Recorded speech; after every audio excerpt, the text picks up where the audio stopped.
Every day, employees over Canada harass at their workplaces. Many employees, however, do nothing to stop this since they do not have adequate knowledge of the provincial and federal laws that protect one from harassment. Furthermore, many people are unaware of their company's code of ethics or policies that are strictly enforced to prevent harassment. If you're wondering which to take action or what's considered harassment, listen to this story.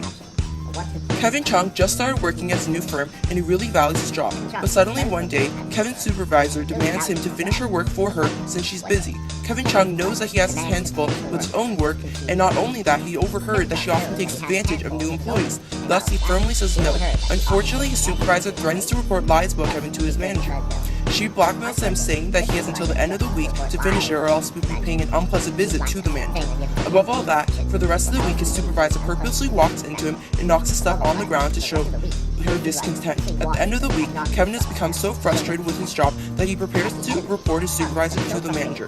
However, he knows pretty well that the manager trusts his supervisor more than him, which puts him in a dilemma. Should he take the risk and tell his manager, or should he continue to obey his supervisor, knowing that it probably won't be the last time he'll get picked on?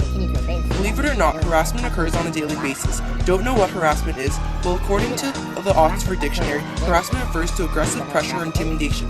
One better known example of harassment is bullying. This type of behavior in school can be punished with suspension, expulsion, and even jail time. Bullying is a well-known type of harassment in school, but in the workplace there are many other forms of harassment as well, such as sexual harassment, threats, physical assault, verbal abuse, and irritating someone. Now let's go into further detail about each type. Irritating someone is when a victim is being repeatedly ignored. It includes the person being unwantedly touched and hearing unwelcome statements. Verbal abuse includes negative statements told to the target about their characteristics such as race and body. Threats are statements of intention to inflict pain, injury, damage, or other hostile actions.